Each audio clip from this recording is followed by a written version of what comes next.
Sri Lanka is a small island nation about the size of West Virginia, lying 40 miles off India's southern coast. In Sri Lanka's central province, temperatures can easily reach into the high 90s with 80% humidity in the sweltering summer months. The land is covered in rugged forests, teeming with wildlife.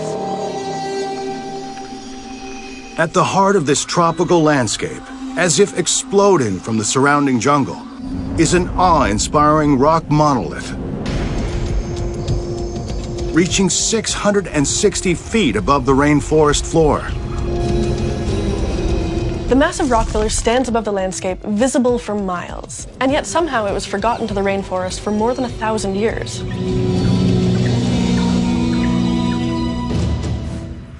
In 1851, British mountaineers climbed the rock that's known to the locals as Sigiriya, looking for adventure. But they found something altogether more extraordinary. Halfway to the top is a plateau featuring a remarkable crumbling stairway, framed by two gigantic stone paws. The claws alone are enormous. They're the size of an average man. Leading from the paws and up the sheer rock face are the remains of thousands of crumbling bricks. What is this place? The remains of thick brick walls and stone foundations indicate that the paws were once connected to a much larger, more elaborate design of a complete lion. Based on the size of the paws, the finished lion, built to scale, would be 114 feet tall and 68 feet wide. It's hard to imagine how an enormous stone lion would have looked standing on the side of this extraordinary rock. Its size and placement of the paws are reminiscent of the Great Sphinx of Giza in Egypt. Lions have long been used as architectural features to frame a variety of passageways, symbolizing protection, prestige, peace, or prosperity. Archaeologists estimate that the lion was built somewhere in the 5th century CE. So what is this lion protecting? It takes approximately 2 hours and 1,200 steps to complete this dangerous trip from the base. And the last stretch of the journey begins at the lion, and the final 300 feet are zigzagging steps to the top.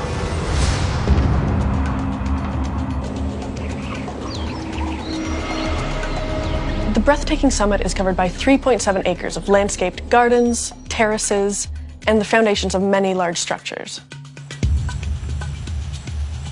The top of the rock is completely exposed to the elements, with little protection from wind, rain, and sun. And its vantage offers unobstructed 360-degree views for hundreds of miles. Whoever lived here either wanted to see or be seen. This enormous rock column is what remains of a long-extinct 2-billion-year-old volcano.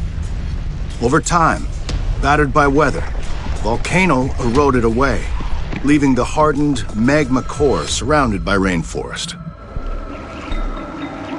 These kinds of formations, also known as volcanic plugs, can be found in various places throughout the world, including the well-known site of Devil's Tower in Wyoming and Trotsky Castle in the Czech Republic. Many of these sites are home to imposing fortresses as a result of their vantage point, height, and striking appearance. Could Sigiriya be a fortress as well?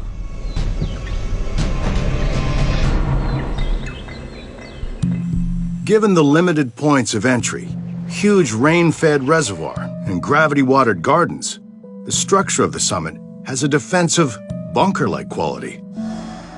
These features show signs of extraordinary engineering and preparedness. Water and food at the ready would have been extremely important if the residents found themselves under siege, barricaded on the summit.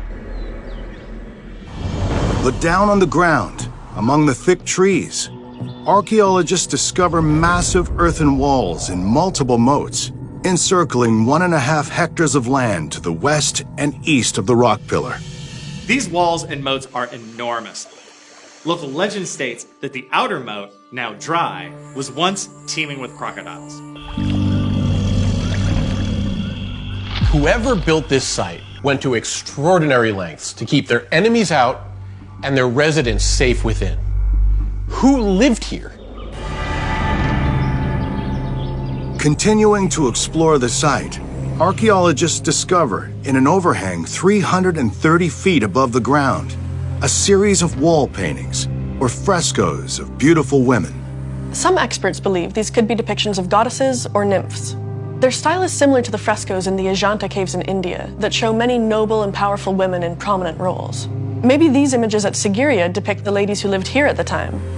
Ancient graffiti discovered at the site references the existence of 500 multicolored paintings of women, covered approximately 18,000 square feet of rock. Now, only 19 unidentified paintings remain. You might not think of graffiti as an ancient practice, but experts believe that the graffiti at Sigiriya was written between 600 and 1400 CE. The ancient writing is found on a highly polished man-made wall, now stained a yellowish-orange with age. In Sri Lankan mythology, there's a mystical city built for the gods called Alakamanda. It is said to have been built among the clouds and to be the wealthiest and most glorious city imaginable. Perhaps whoever built this site used that myth as inspiration. We tend to think of fortresses as cold, stark, utilitarian structures, places of necessity, not comfort. Discoveries like these spectacular paintings, a veritable gallery along the rock, indicate that Sigiriya might not have been just a fortress, but something much more dynamic. Archaeologists have cut back the overgrowth of the walled site, revealing acres of heavily manicured gardens. Grounds that would have been fit for a king. The grounds are made up of 3 interconnected gardens: the symmetrically designed water garden, the organic boulder garden, and the terraced gardens closer to the base of the rock. The water gardens use a complex system of hydraulic power to feed the pools and fountains that still function today.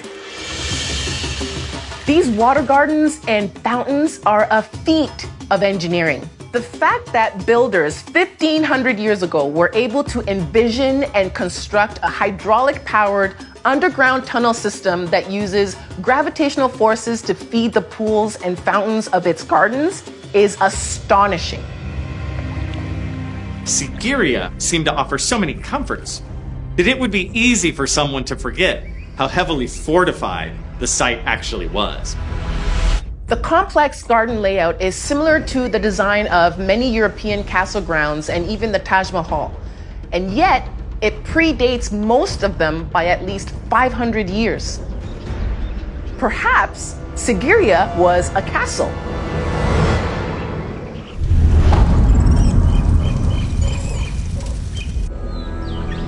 On the island nation of Sri Lanka, deep in the jungle, discoveries of fortified walls and moats protecting beautiful works of art and design leave experts questioning the function of a place like Sigiriya.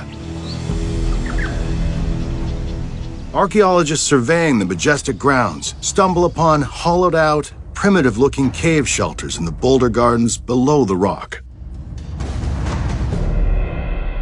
The caves feature hand-carved drip ledges that enhance the natural shape of the cave's opening, and this prevents weather from getting inside. This feature is unique to monastic caves in Sri Lanka. Monks skillfully enhance the natural environment to make it a good place for meditation. Buddhism was first brought to Sri Lanka by a mission sent out from eastern India in the 3rd century BCE. Buddha was said to have retreated to the natural caves of the Rajir Hills in India for meditation, thus starting a tradition that continues for over a millennium. Of the 30 cave shelters found, 8 of them have been inscribed with Brahmi script, an ancient South Asian written language. Scientists dating the caves believe that they were created between the 3rd century BCE and the 1st century CE, many hundreds of years before Sigiriya's moats were dug or frescoes were painted. The discovery of the caves proves that humans have been drawn to this rock for over 5,000 years. Sri Lankan records indicate that this rock was the site of spiritual practice for Buddhist monks of the time. According to translated Buddhist chronicles, King Kashyapa stole the crown from his brother by imprisoning his father, who was then buried alive in the walls of his prison cell. Worried that his brother, the rightful heir, would retaliate, he began building a fortified palace at the rock in 477 CE. The king employed thousands of skilled laborers and artisans who worked draft animals and elephants for years to build Sigiriya to his unique specifications. Overcome with guilt, King Kashyapa may have been overcompensating with the scale and majesty of Sigiriya. Eventually, Kashyapa's brother and the rightful heir, King Datusena, conquered Sigiriya in 495 CE, claiming the relics, destroying the palace, and ultimately returning the site to the monks. The monks continued to live at Sigiriya for hundreds of years, but likely struggled to maintain the entire site, letting it fall into disrepair. They would have no use for the comforts Sigiriya offered, and were even thought to have destroyed many of the frescoes. Over the centuries, Sigiriya was progressively abandoned and completely deserted by the monks, leaving the majestic rock towering over the rainforest.